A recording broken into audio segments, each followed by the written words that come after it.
नमस्कार। लोकतंत्र के त्यौहार के 4 चरण पूरे हो चुके हैं। कड़ी धूप और गर्मी में पसीना बहाते हुए देशवासियों ने भारत के भाग्य का फैसला कुछ हद तक कर दिया है।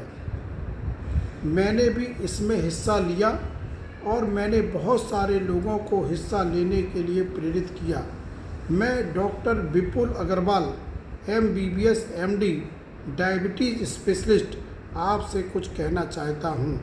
मेरे बहुत सारे हिंदू मुस्लिम सिख मित्र जब वोट डालने गए तो पता चला कि उनका वोट ही नहीं है। मैंने BLO से जानकारी ली, पता चला कि पड़ोसी ने कह दिया है कि वो लोग या तो बाहर चले गए हैं या कुछ लोगों का स्वर्गवास हो गया है। ज़रूरत है कि आधार कार्ड में भी वोटर नंबर भी अंकित होना चाहिए। यदि कोई वोट डालने की एज का नहीं है तो उसके आगे नॉट एप्लीकेबल लिखा होना चाहिए।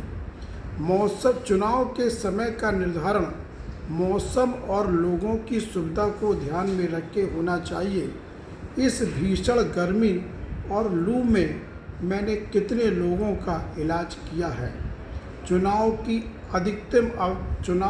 अधिकतम अवधि 1 माह होनी चाहिए, जिससे आपसी कटुता, अमर्यादित भाषा का प्रयोग न हो सके।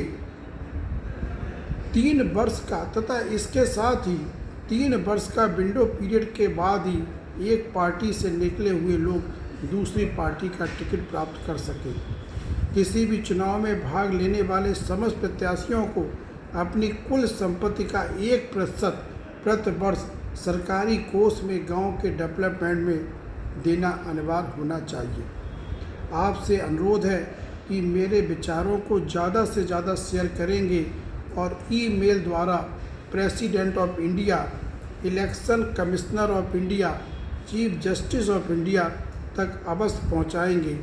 यदि मेरे इस कार्य में अन्ना जी, कुमार विश्वास, सुधीर चौधरी, सदी के महानायक अमिताभ बच्चन जी यदि मेरा साथ देते हैं तो हम अपने देश को अमेरिका और इंग्लैंड से भी आगे ले जा सकते हैं। जय हिंद, जय भारत।